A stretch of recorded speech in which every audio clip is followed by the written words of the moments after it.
In this video, we are going to continue talking about the concepts of Chapter 7. Now we are going to focus on chemical quantities. When we are talking about chemical quantities, we must focus on the concept of the mole. And the mole is going to be the unit of measurement that we utilize for chemicals. The mole is defined as 1 mole equals 6.022 times 10 to the 23rd items. Because of the scientists that made the discovery, this equality for a mole is also known as Avogadro's number. You can see on the left side of the slide that in Trader Joe's guacamole, we actually have an image of a person right here. And this person specifically is Avogadro. The idea of why putting Avogadro in the packaging of the guacamole is because of a joke that they have in chemistry that states that what is avocado's number? And people say that it is a whack-a-mole. It's just one of those silly jokes that they have in the discipline. I want to point out that if we want to observe what does a mole look like, we have right here images of a mole of different elements. Here we have how it looks if we measure a mole of zinc. Here is a mole of carbon. Here is a mole of magnesium. And lastly, here is a mole of copper. Now, we are going to proceed to know how to utilize this equality to do conversion problems. The first conversion that we need to know how to do is going to be the conversion between moles and molecules and vice versa. Let's first observe the different procedures that can be utilized in order to accomplish this. It all depends on what you start with. There's going to be problems in which we are given moles of element or moles of compound, and we need to convert, specifically in the case of elements, to atoms, and in the case of compounds, we need to convert it to molecules.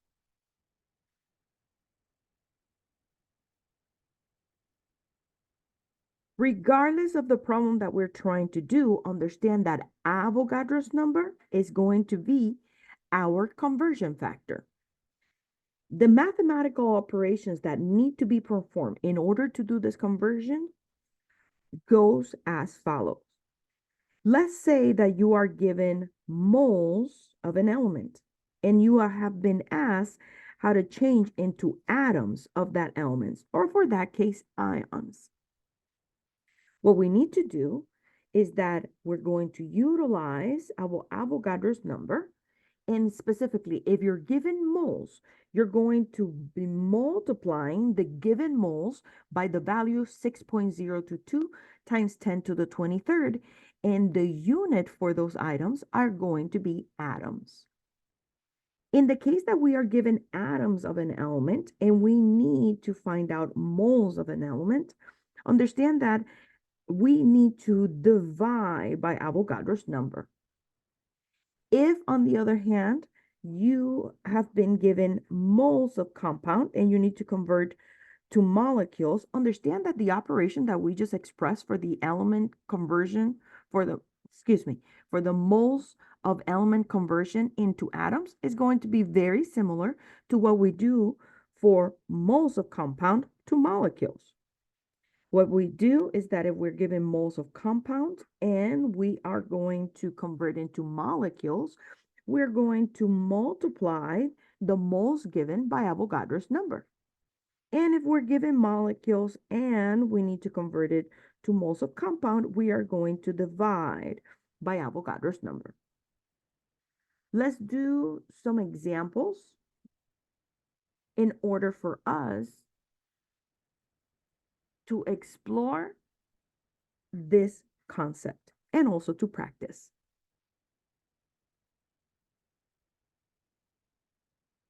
Let's do the following problem. How many CO2 molecules are in 0.50 moles of CO2. First, let's write the amount given, which is 0.50 moles of CO2. We are asked to convert to molecules of CO2. So utilizing the directions in terms of mathematical operations, first determine if you have to multiply by Avogadro's number or you have to divide. If you determine that you have to multiply by Avogadro's number, you're correct. When we set up this problem in the bottom of the fraction, and remember, if we go back to the beginning of the semester, this is how we set up conversions, in which in the bottom, we put the unit that we're trying to cancel, which in this case is moles of CO2. On the top, we're going to put Avogadro's number, 6.022 times 10 to the 23rd.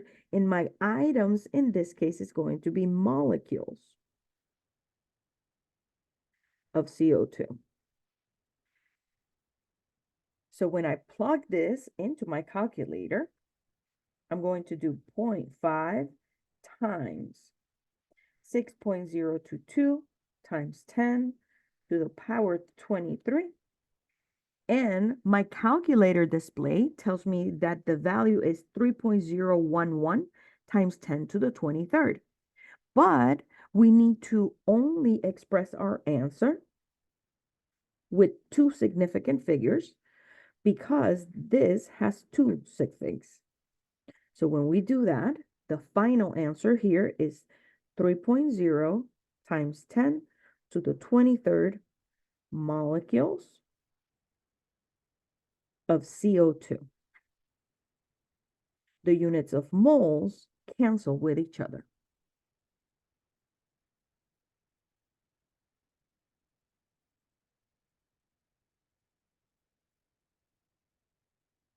Take a moment and practice with problem 1.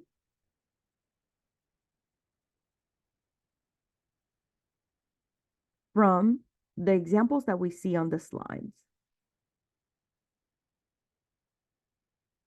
Then proceed to do problem 4.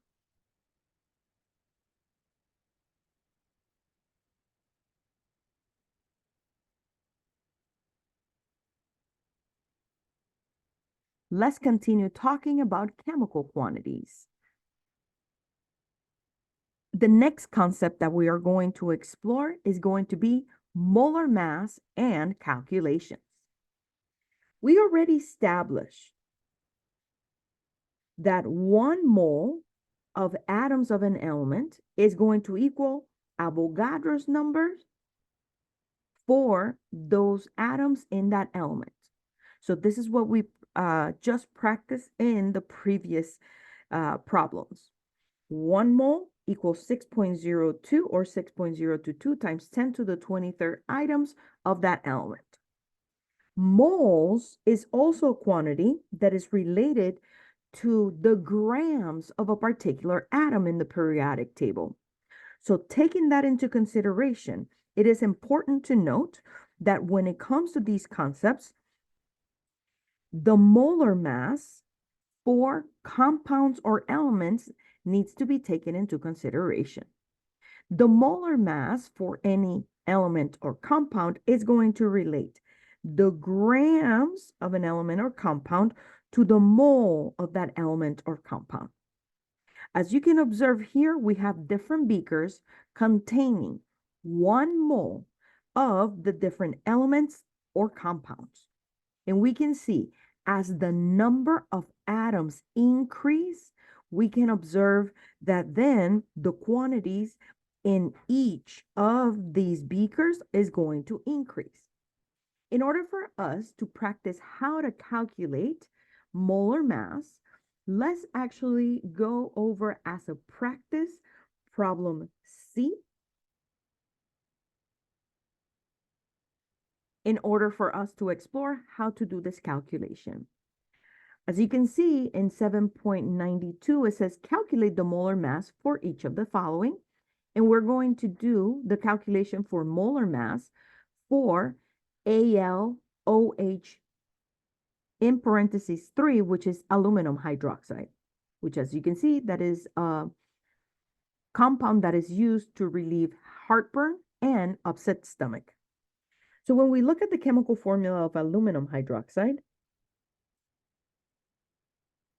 based on this chemical formula, we need to determine how many atoms we have of each element that shows up in its chemical formula. When we do this, we know that we have aluminum, we have oxygen, and we have hydrogen. Aluminum doesn't have a subscript, so that means that there's only one aluminum in this chemical formula. When it comes to the O and the H, because they are in parentheses, it is important to note that this number 3 gets distributed to both hydrogen and oxygen. So in this chemical formula, there are 3 oxygens and there are 3 hydrogens.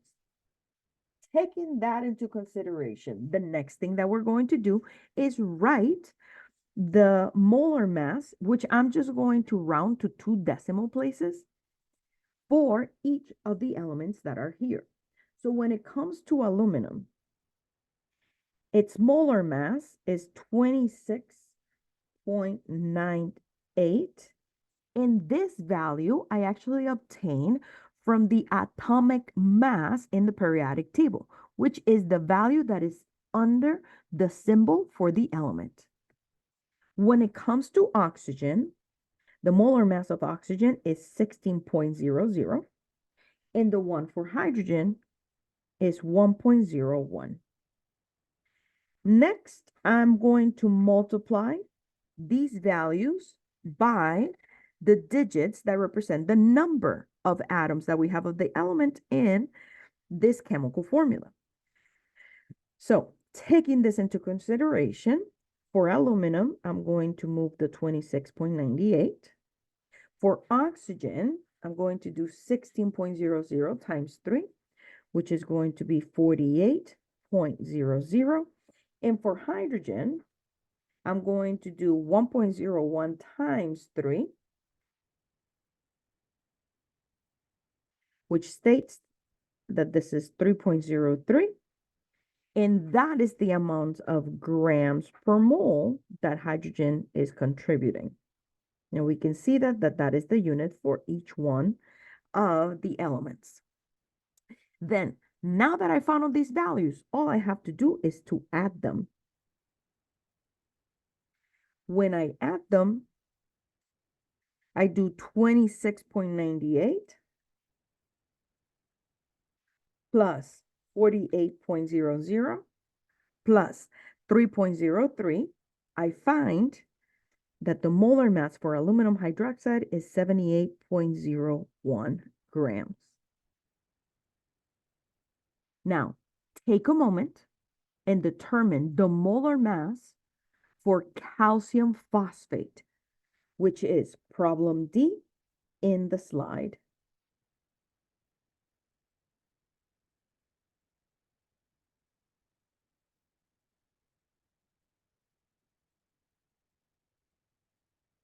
Now that we know how to calculate the molar mass for an element or a compound, we need to know how to do the conversions between moles and mass and vice versa. So if we're given grams of an element and we need to convert it to moles of an element, we need to use the molar mass of an element. And as you can see, the units is grams per mole. Similarly, if we're given grams of a compound and we need to find moles of a compound, we also use the molar mass of the compound. So taking that into consideration, let's understand what is the mathematical operation that will allow us to convert these units into each other. So if we're given grams and we need to change it to moles, determine what is the mathematical operation that I need to perform. If you determine that you need to divide by the molar mass, you are correct. And if we're given moles and we need to change it to grams, understand that in this case, specifically, we need to multiply by the molar mass. Similarly, if we're going from grams of compound to moles of compound, we're going to divide by the molar mass. And if we're going from moles of compound to grams of compound, we are going to multiply by the molar mass. Let's put these in practice.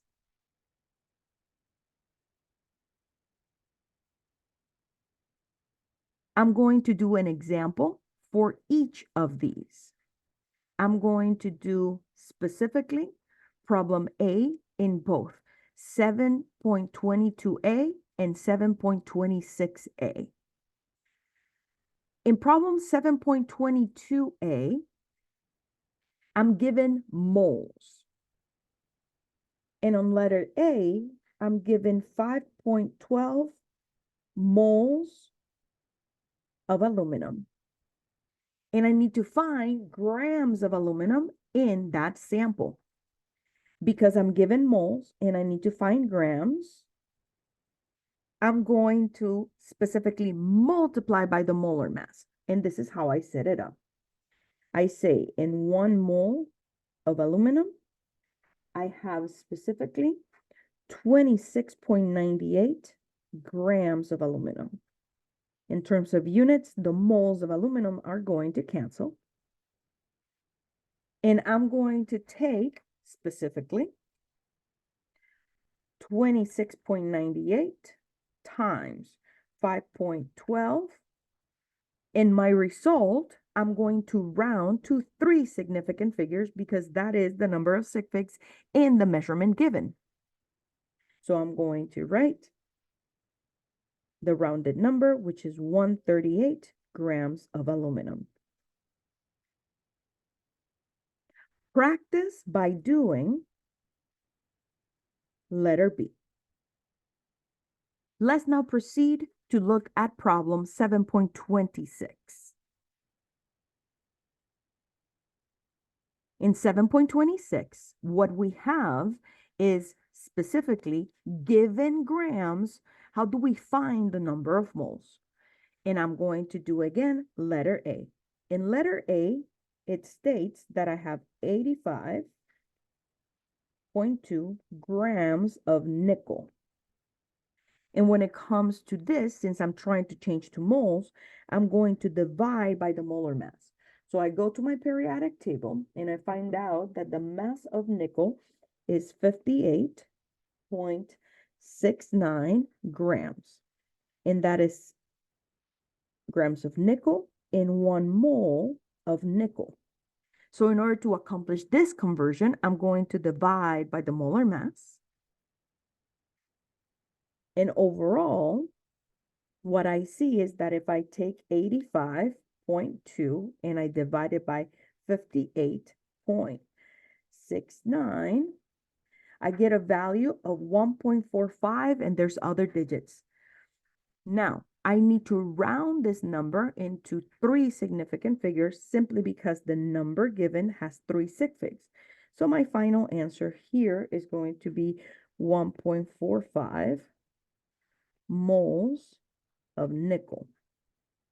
Let me just do the cancellation of the units so it is clear what is the standing unit in this conversion. Take a moment and practice 7.26, letter B.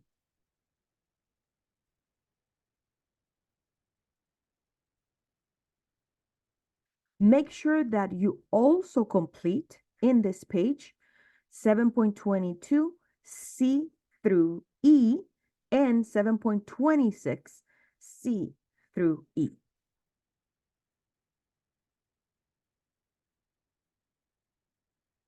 Now that we have seen how we change from units of grams to moles and from moles to atoms and molecules, we must explore how to go from specifically either grams to atoms or molecules, or atoms or molecules all the way to grams. Let's do at least a practice problem when it comes to this.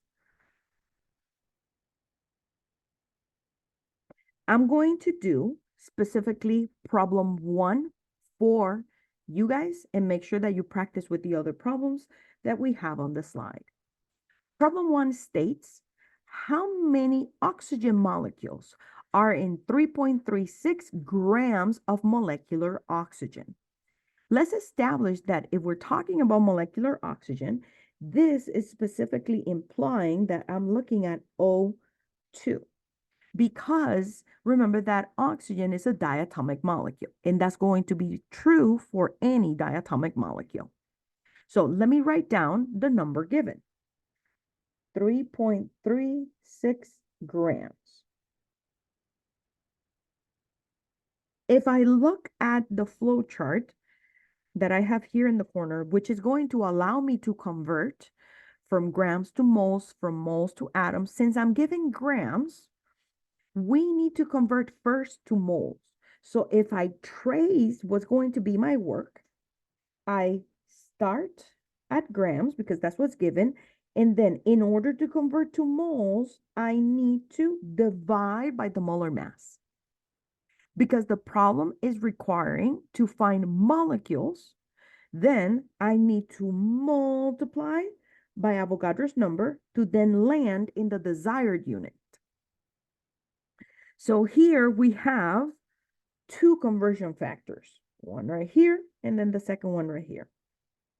So taking that into consideration, that means that I'm going to set up two fractions to find my final answer. So in the first time, I'm going to specifically divide by the molar mass of my compound. Now, because this is molecular oxygen, and molecular oxygen is O2, then you're going to take the value of 16.00 and you're going to multiply it by 2. That is the molar mass of molecular oxygen. So in the bottom of this, I'm going to put 32.00 grams of O2, and that is equivalent to 1 mole of O2. So by doing that, I already performed this operation. And when I cancel my units, that means that my standing unit is going to be moles of oxygen, which is what I see here. Next, I'm going to multiply by Avogadro's number. So how do I set that up? What I'm going to do is specifically say 1 mole of O2 equals, in the numerator, 6.022 times 10 to the 23rd, in this case, molecules of O2. So when that happens, I'm going to cancel the units of moles, and my standing unit is going to be molecules, as you can observe here. So when I have my calculator and I enter it, I'm going to do 3.36, and I'm going to multiply it by 6.022 times 10 to the 23rd.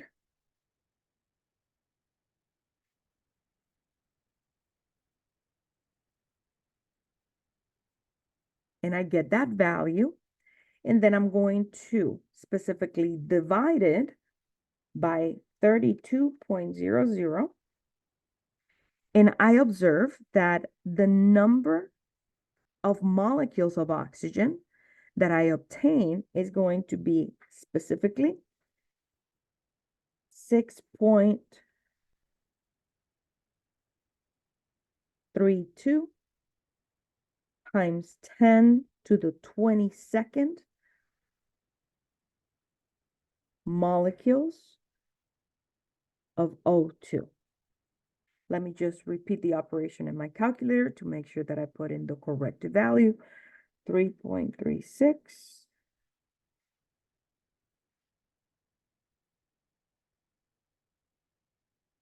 times 6.022 times 10 to the 23rd divided by 32.